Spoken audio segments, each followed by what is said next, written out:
Hello, welcome to this Organic Chemistry Lab video. I'm Derek France. In today's experiment, we're going to determine the rules of solubility for a variety of organic substances in water. We're going to look at molecular structure and shape and how that affects the solubility in water. And then we're going to see how you can increase or decrease solubility in water through ionization with acids, ionizations with base, and with heat. So let's begin right now. In set 1, we are looking at the polarity of 5 very common organic solvents: heptane, toluene, acetone, ethanol, and dichloromethane. In these test tubes right now, we just have 5 milliliters of water. We have not added the solvent yet. Let's go ahead and add 20 drops of each of those solvents to their respective test tubes.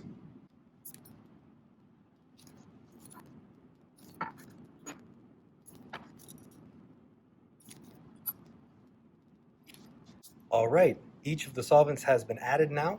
Let's give them a good shake and consider what we see for each of these experiments. So this right here is a mixture of heptane with water. And what we see is 2 phases. We have the water phase down here at the bottom, and then there's a separate phase at the top. There is a difference there. They are insoluble, they are not miscible. I'm just going to rotate the camera up here.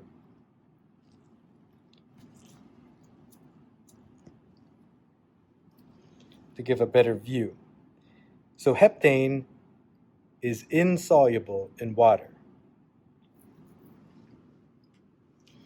Let's give the toluene mixture a good shake.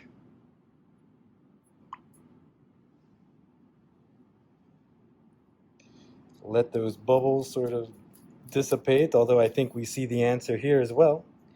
Toluene is insoluble as well. Those bubbles will eventually go away, but we can see there's clearly a phase separation, a phase boundary between toluene and water. Moving down the line, give our acetone mixture a good shake. So you can actually see right here the appearance of some like mixing. So let's shake it a little bit more.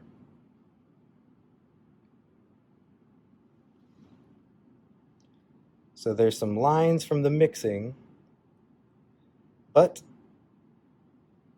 with enough shaking, acetone and water are completely miscible. So acetone is soluble in water. Next is ethanol. Give that a good shake as well.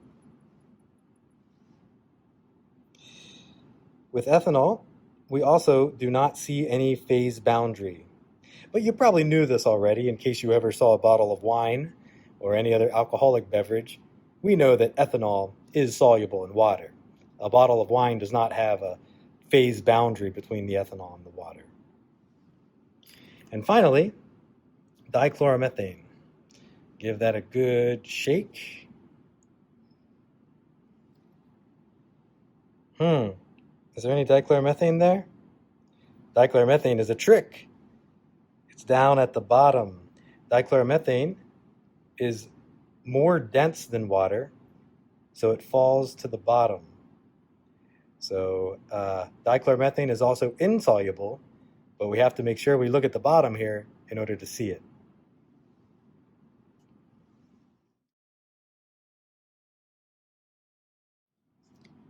In set 2, we're going to look at molecular size, specifically the ratio of carbons to polar groups. The polar group in each of these materials is an alcohol, and we are changing the number of carbons that are connected to that alcohol. So over here we have ethanol. This is from the previous set 1. We already have 20 drops of water in 5 milliliters of water, 20 drops of ethanol, and we've already shown that it is completely soluble. I'm going to shorten this experiment in the demo here for this video. I'm going to skip propan 1-ol and butan 1-ol, which would be right here. I'm going to skip those to just show you the extreme cases. We're going to go down 1 carbon from ethanol to methanol. We already have the water in there. Let's go ahead and add 20 drops of methanol.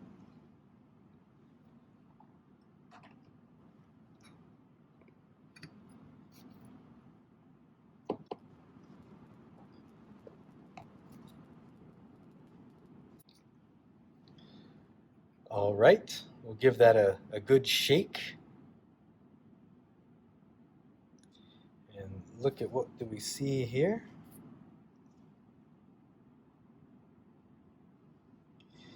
It is completely mixed. It looks a lot like the ethanol, completely miscible. So methanol is soluble in water just like ethanol. Now let's go over here. This is just water for now. We're going to be adding hexane 1-ol to this. So 6 carbons with 1 alcohol group. Let's see what happens if we add 20 drops of 1 hexanol to that mixture.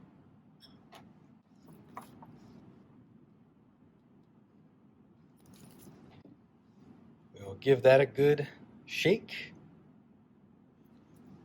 Let's adjust the camera.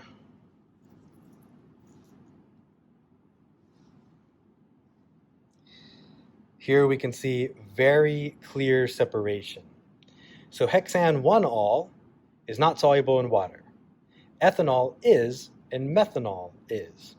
I'm going to ask you to hypothesize what do you think the situation might be for propan 1-ol and butan 1-ol?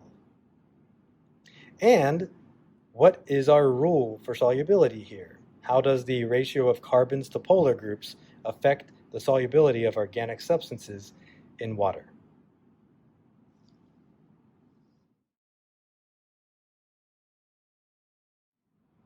In set 3, we are going to consider molecular shape. So we have 4 test tubes here, each with 5 milliliters of water, and we're going to be adding N-butanol,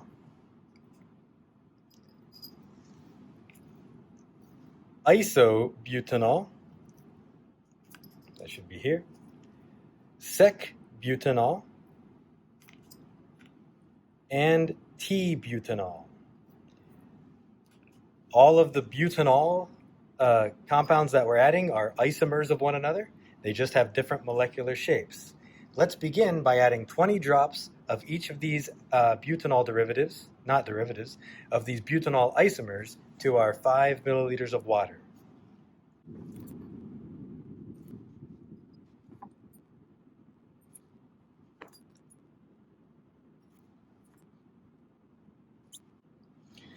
Okay, so the 20 milliliters of each sample has been added. I did make a slight mistake here. I added the wrong substance to these 2 test tubes, so I'm actually going to change the labels.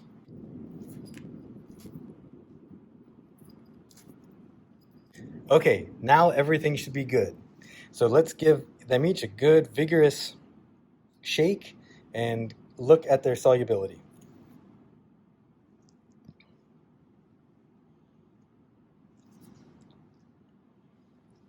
So in our first case, we have N-butanol. Let's come down here and see.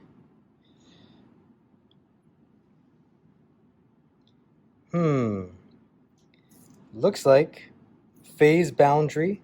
There's a phase separation. So N-butanol, butan 1-ol, is not soluble in water. Let's consider butan 2-ol, or sec-butanol. Give that a good shake. You can see it's looks like a little cloudy.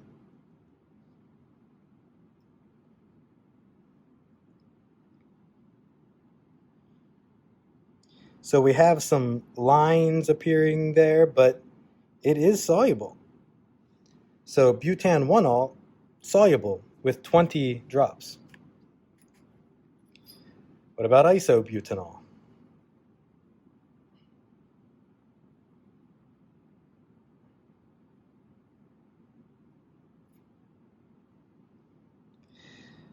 Isobutanol insoluble. The 20 drops do not dissolve. Then finally, let's look at the tertiary butanol.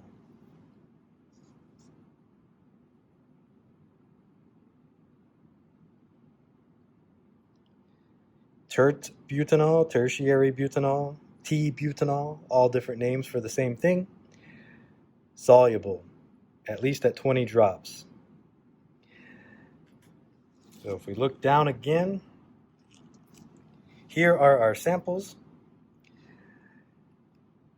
Butan-1-ol was insoluble. I'm going to move that to the back. Isobutanol was insoluble. I'm going to move that to the back. Now let's add more of these two butanol isomers to their respective test tubes and see if we can reach a point at which they will crash out of solution and no longer be soluble. I'm going to add 20 more drops of each.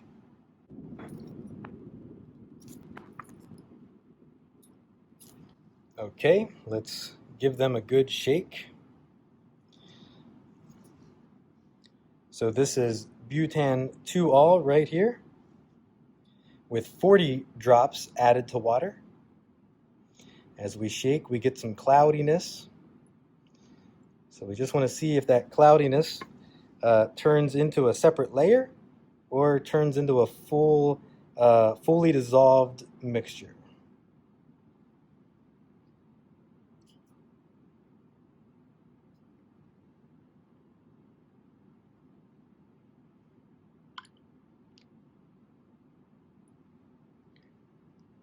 Right, just let the cloudiness settle down.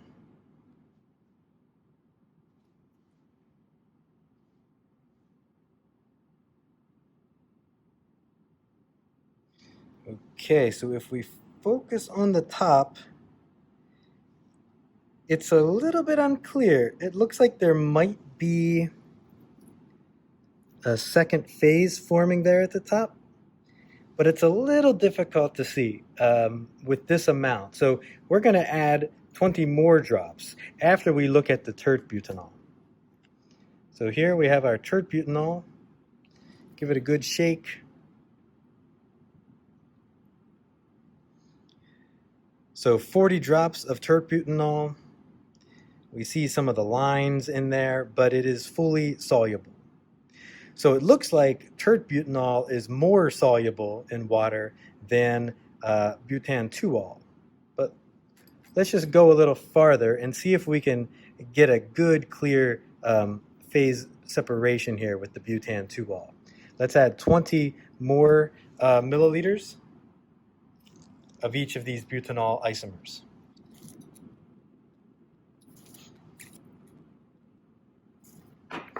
At this point, we have now added 60 drops of each butanol isomer to the 5 milliliters of water. Let's give them a good shake. We'll give them each a good shake, and then we will take a look at them.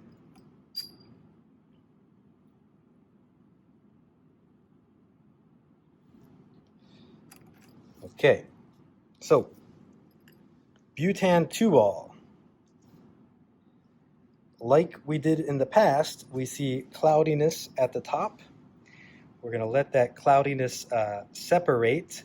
In the meantime, let's take a quick look at the tert butanol.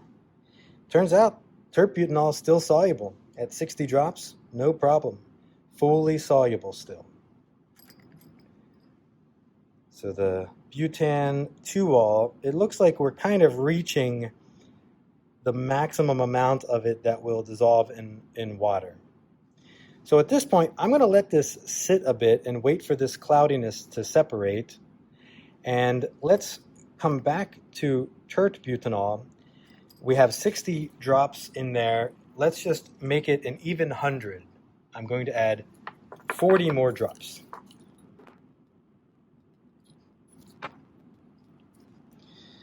All right, now we have 100 drops of tert butanol in the water, still completely soluble. So tert butanol has a high solubility in water, the highest solubility of these butanol derivatives. Coming back to our sec butanol, our 2-butanol, This compound is now 20 drops in the water, and we're seeing this big cloudy layer on top. The water molecules and the butane 2 all molecules are separating out, and we'll let that sit a little bit longer. Maybe we'll eventually be able to see a good phase boundary between the two.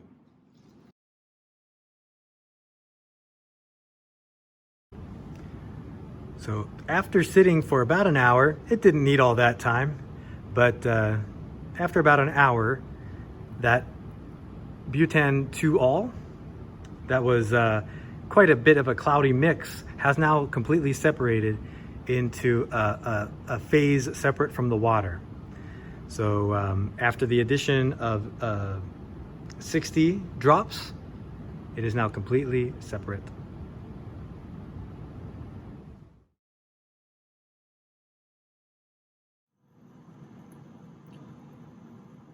In set 4, we are considering the effect of temperature on solubility. In this case, we have 5 milliliters of water right here with 0.10 grams of salicylic acid. So if you look at the top, you'll see there's this powder that's floating in the mix. There you go. There's a powder in there, kind of a crystalline powder, and it's insoluble. So salicylic acid is insoluble. Let's heat this up. I'm going to put a boiling stick in here. The boiling stick is just going to prevent any water from shooting out as it gets heated. We're going to put that in heat. So we can zoom in here. Take a look, watch the effect of heat on the solubility of the salicylic acid.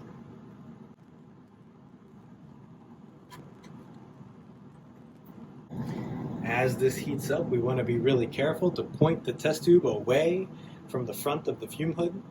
So if there is any boiling over that's going to happen, if the water will shoot out of the test tube, we want it to shoot to the back, way back there, not towards us, towards our face.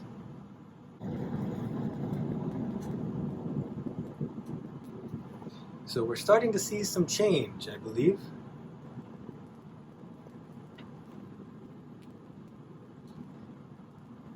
Okay, at this point, our salicylic acid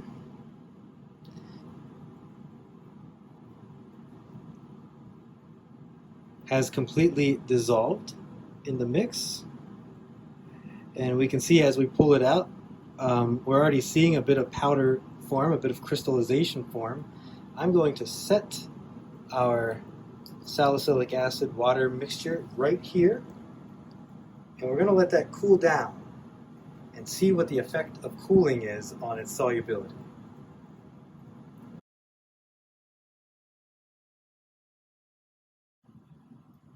After sitting for about 20 minutes, let's take a look. Look at that. So the salicylic acid has been cooling. We're right about room temperature. Doesn't feel warm when I touch it.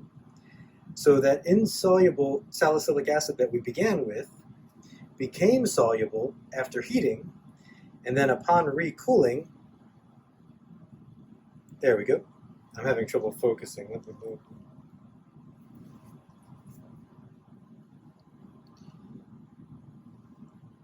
After recooling, we have, again, insoluble material, but now we have beautiful crystals.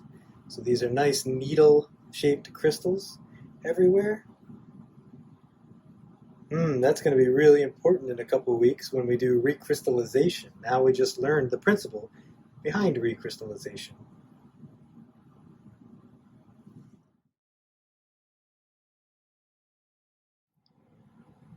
Now we start set 5. For set 5, we're looking at the ionization of an acid.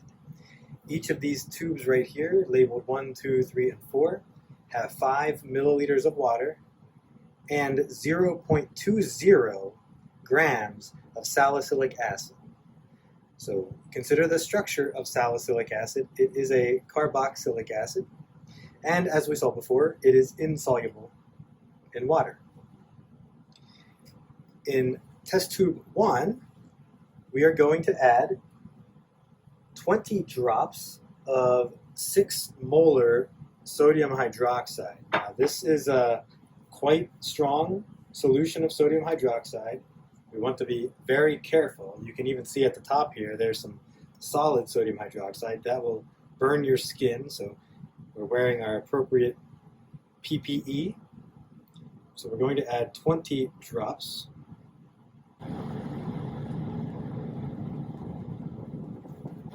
There we go. So we have added 20 drops of the sodium hydroxide solution. We're going to give this a vigorous shake.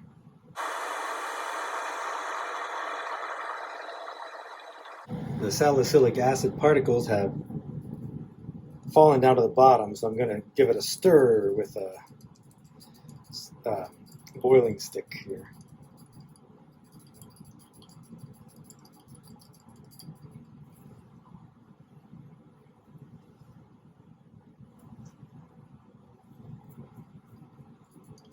Okay, let's take a look at what we have.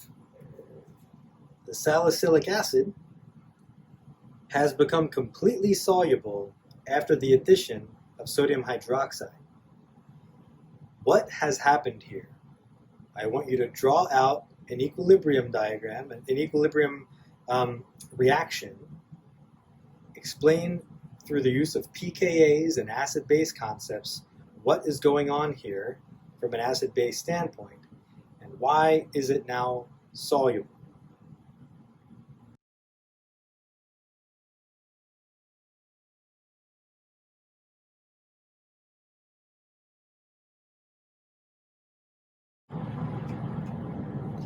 Now for tube 2, we are going to add ammonium hydroxide.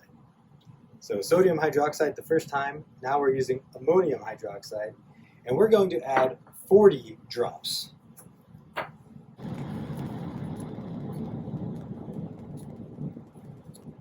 So the dropper wasn't working so well there. I think we've added about 40 drops.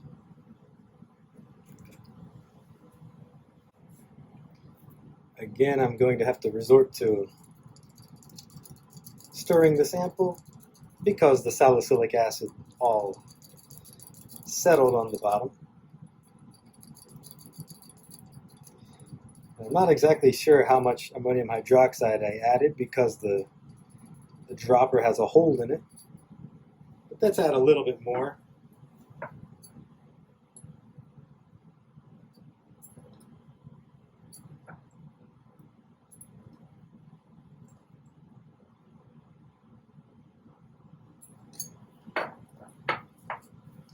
So at this point, I added probably more than the 40 drops, but it was difficult to carefully count them. So as we stir, we can already see that it's solubilizing. There are tiny little particles still floating around in there, but we have increased the solubility. We have solubilized the salicylic acid again. So with ammonium hydroxide, we were able to solubilize salicylic acid. Consider what's going on in this tube using an acid-base equilibrium reaction. Explain what's happening and explain why the salicylic acid has become soluble.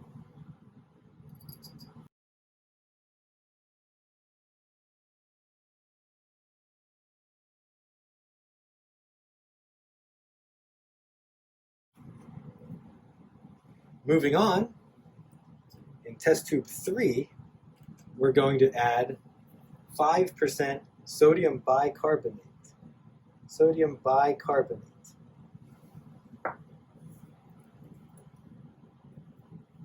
Wait, that's not.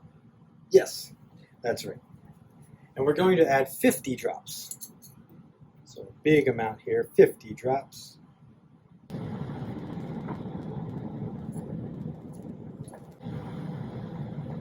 All right, so we have about 50 drops of the sodium bicarbonate in here.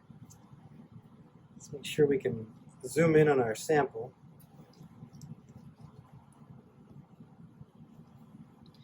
Let's take a look at what we see here. What's going on right there? We see bubbles. Let's give it a stir. So bubbles are forming.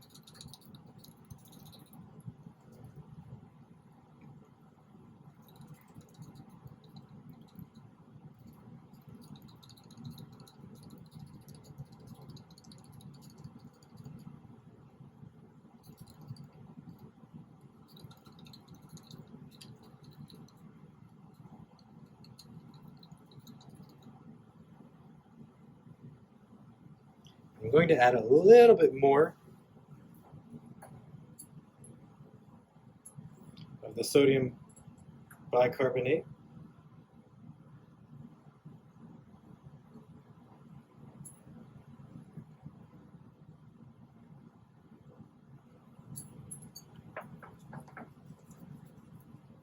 Now you wouldn't do this in your lab. You wouldn't add any more than 50, but I'm just trying to speed up the process here for the sake of the video.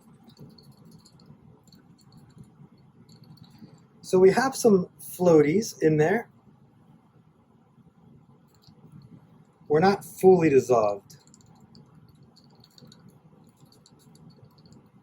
but we're definitely more dissolved than we were when we began. The salicylic acid, actually, you know what? Those are all bubbles. It is completely dissolved. Yeah, all of those particles that looked like powder are bubbles. So in this test tube 3, we had salicylic acid and water completely insoluble, and we added sodium bicarbonate. That sodium bicarbonate has solubilized the salicylic acid, and it has generated bubbles. What is going on here? Just like the other cases, I want you to draw an equilibrium reaction, acid-base reaction, to explain exactly what's happening here and why we have solubilized salicylic acid and why we have bubbles. And what are those bubbles? What's the gas that's being generated?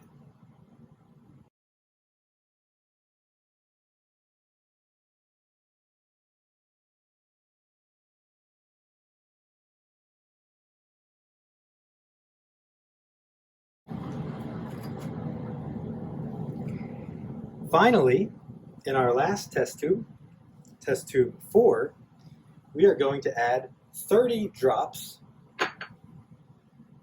that's not true, 10 drops of hydrochloric acid. So the other cases, we added sodium hydroxide in test tube 1, ammonium hydroxide, test tube 2, sodium bicarbonate, test tube 3. Now we're adding an acid. We're going to add 10 drops. This is a pretty concentrated acid, so we have to be careful.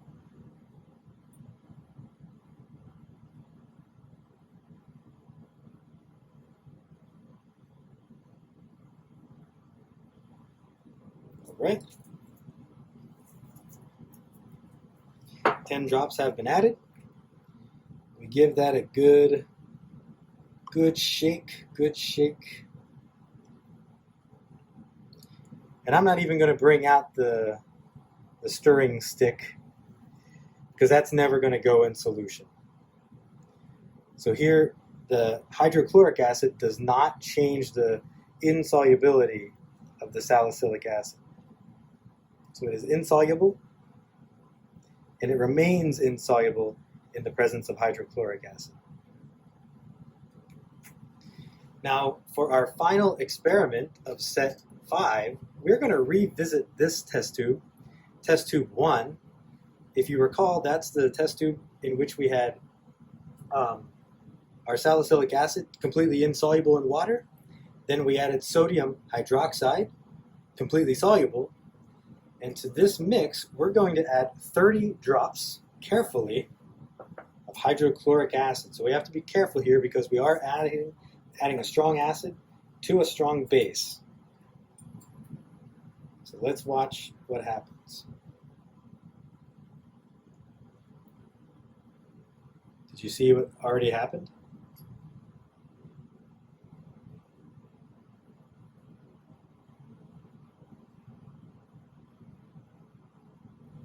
So take a look. We haven't even added all of it yet.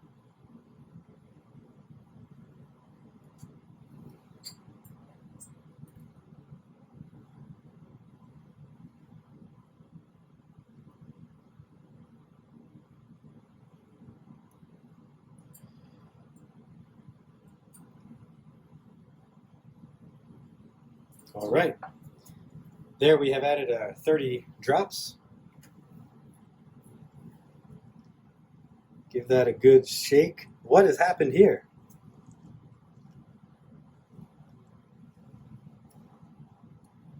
Having a focus issue.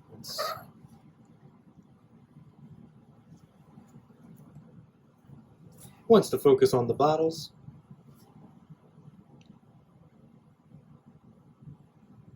Okay. So take a look at that. What do we have here?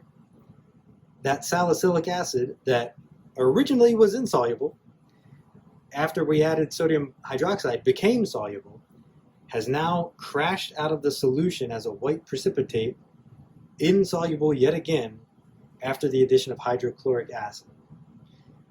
Just like all the other cases, I want you to explain this observation with an equilibrium acid-base reaction.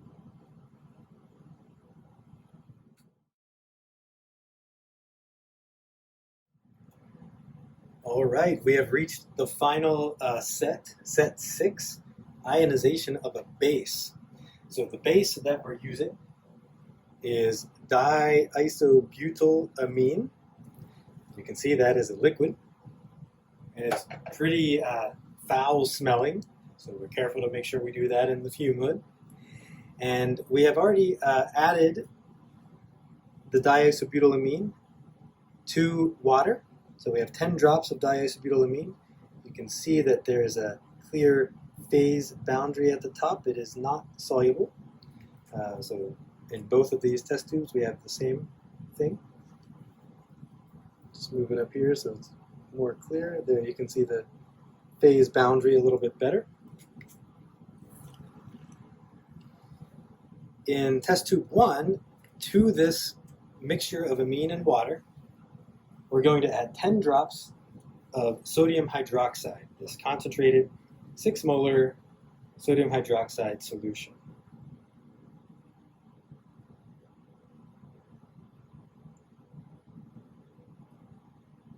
So 10 drops have been added. Give it a good shake.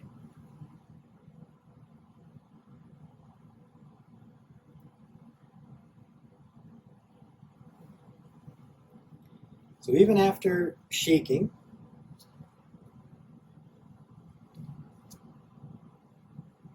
we can see that that phase boundary still exists. So the sodium hydroxide has done nothing to make the amine, the diisobutylamine, more soluble. Now, in test tube 2, we're going to add 20 drops of the 6 molar hydrochloric acid solution.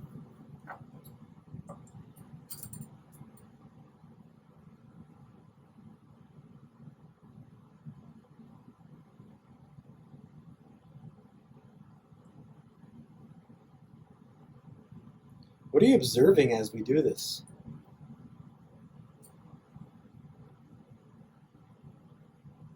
Okay, so I haven't shaken it yet. What do we see? There was some cloudiness forming above the solution. So we formed a little cloud. And if we look, it actually looks like a bit of solid particulate, kind of unclear. Let's shake it.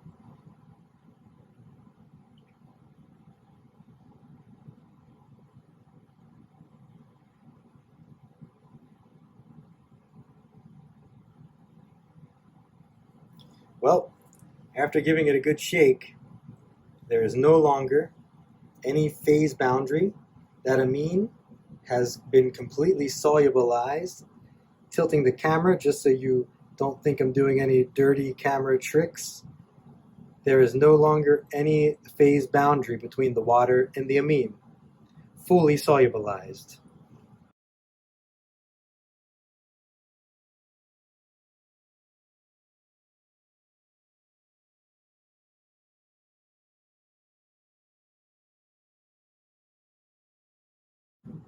All right, well, we have reached the end of this video. Hopefully we can now determine some of the solubility rules for organic compounds in water, as well as how you can manipulate certain organic compounds to make them more soluble or less soluble in water. Be sure to address every question that I asked, particularly regarding the equilibria that we were looking at. That ends this video. I look forward to seeing you next time.